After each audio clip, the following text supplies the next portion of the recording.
Bonjour, dans la série des vidéos Une question, une réponse concernant le manipulateur pervers, une question qui m'a été posée récemment, c'est comment évolue le manipulateur pervers narcissique, comment vieillit-il?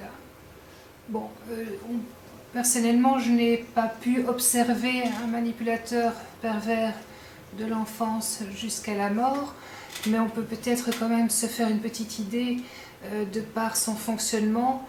On peut imaginer comment il peut évoluer. Le manipulateur pervers est un adolescent dans sa tête. C'est un être dont l'esprit, le développement de la partie émotionnelle s'est figé, est resté figé à l'âge qui correspondrait à la préadolescence et n'a pas pu continuer de se développer. C'est donc un être qui sera perpétuellement en manque, qui ne pourra jamais gérer les frustrations, qui sera toujours dans la panique de ne pas recevoir l'image valorisante, voire sublimée de lui-même dont il a besoin pour pouvoir continuer d'avancer.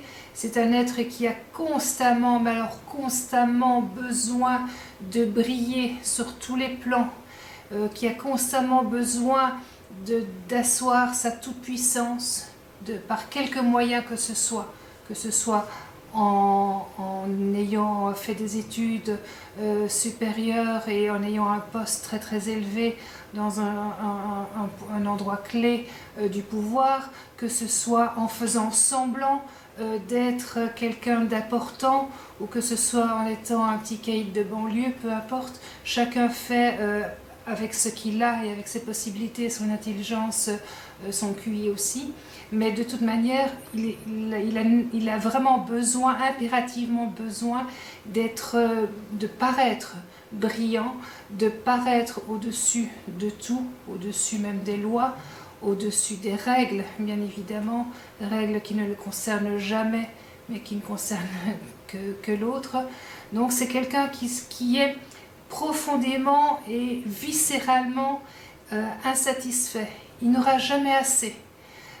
Par moments, il est quelque peu apaisé lorsqu'il a une proie fraîche, j'ai envie de dire, nouvelle, une proie qui lui apporte vraiment tout ce dont il a besoin, c'est-à-dire cette énergie, cette joie de vivre, cette image sublimée de lui-même qu'elle lui renvoie par ce qu'elle appelle l'amour. À ce moment-là, il s'apaise un petit peu. On peut d'ailleurs du coup rentrer dans des phases relativement paisibles avec le manipulateur pervers jusqu'à ce qu'il ressente quelque chose qui coince. Et à ce moment-là, sa panique profonde reprend le dessus et il peut donc basculer dans des phases que nous connaissons tous, qui sont la manipulation, l'agression, toutes les phases classiques qu'il met en place lorsqu'il se sent en danger. Donc je ne peux pas imaginer qu'un être qui soit constamment, structurellement, constamment, toujours aux aguets de ce qui risque de lui manquer. Il n'est centré que sur son nombril, qui sera donc constamment dans cette inquiétude viscérale, puisse évoluer, vieillir sereinement. Je ne crois pas que ce soit possible. Je n'imagine pas ça possible en tout cas. Donc je pense qu'un manipulateur pervers, en vieillissant, va être certainement de plus en plus perfectionné dans cet art de la perversion, de plus en plus efficace certainement, aura de plus en plus grands besoins parce que l'insatisfaction le poussera toujours à vouloir plus, plus, plus. On voit ça d'ailleurs dans le domaine sexuel, ceux qui ont des désirs sexuels un petit peu hors des sentiers battus vont en avoir besoin de toujours plus, toujours pousser plus loin les limites parce que le plaisir apporté par cette quête-là ne sera plus suffisant. Il faudra toujours chercher quelque chose qui apporte un peu plus d'excitation.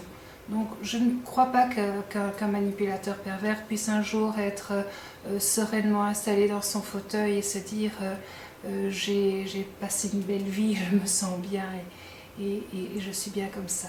Non, franchement, je ne crois pas.